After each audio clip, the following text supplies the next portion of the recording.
रज़ी अल्लाह तआला ने फरमाया, यजीदियो तुम्हें पता नहीं मैं कौन हूँ? मैं वही हुसैन हूँ जिसके लिए मेरे नाना खुतबा मुनक़ते कर दिया करते थे। मैं वही हुसैन हूँ जिसके लिए मेरे नाना जान इमामुल अंबिया सल्लल्लाहु अलैहि वसल्लम सज्जा तबीर कर दिया करते थे। ऐ यजीदियो अभी वक्त है, तौबा कर लो। अगर तौबा न की कल क़यामत के दिन अल्लाह को क्या जवाब दोगे? अल्लाह के प्यारे हबीब को क्या जवाब दोगे? इसी तरह इमाम अली मकाम रज़ी अल्लाह तआला अन्हु के मानने वालों में से सैयद अली हुसैनी ख़ामनई ने भी उम्मत मुस्लिमा को ये दर्स दिया। 57 से ज़ायद इस्लामी ममालिक ने उनको ये दर्स दिया, अपने अंदर गैरत ईमानी पैदा करो, मैदान अमल में आ जाओ।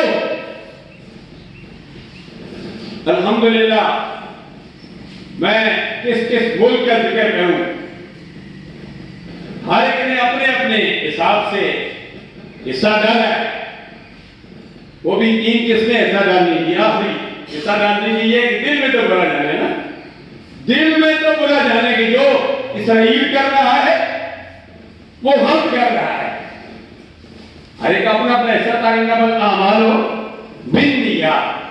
लेकिन जो सैयद अली हुसैनी ख़ामनई ने हिस्सा डाला, उन्होंने शेरों की तरह हिस्सा डाला और हमें जगाया। जो कौम सोई हुई थी, 57 इस्लामी ममालिक सोए हुए थे, उनकी गैरत को लौटाया। फरमाया अब सोने का वक्त नहीं है, अब जाग जाओ। अल्हम्दुलिल्लाह अल्लाह ने करम फरमाया, अल्लाह ने फजल फरमाया सरकार अपने सल्लल्लाहु अलैहि वसल्लम की तवस्सुल से कि अल्लाह तबारक व तआला ने ये एजाज पाकिस्तान को दिया है, इस्लामी जमहूरियत पाकिस्तान को दिया है जो 73 का ईद है, जिसमें इस्लामी जमहूरियत पाकिस्तान इसका नाम है।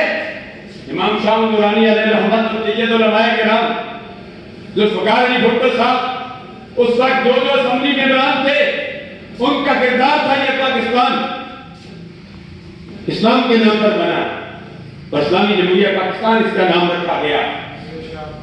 अल्हम्दुलिल्लाह अल्लाह ने पाकिस्तान को ये एजाज दिया है, इज्जत दी है। हमारे फील्ड मार्शल हाफिज आसिम मुनीर साहब और वजीर आजम शहबाज शरीफ सवेद पाकिस्तान की कौम ने भी दुआएं दी। मैं समझता हूं सिर्फ हमारे हुक्मरानों का ऐसा नहीं है, हुक्मरानों को भी खाली तकलीफ पेश करता हूं, लेकिन इस कौम की हमारी माँ बच्चियों का भी इसमें हिस्सा है जिन्होंने दुआएं की है, या अल्लाह हमें हो जाए सीधा ताकाने कमर से सीधा ताकाने कमर का मिलान हुआ। पूरी दुनिया ने देखा कि पाकिस्तान ने सालसी का एक किरदार अदा किया और ऐसा सालसी का किरदार अदा किया कि पाकिस्तान का नाम अब भी जिंदा है और मुस्तकबिल में भी जिंदा रहेगा।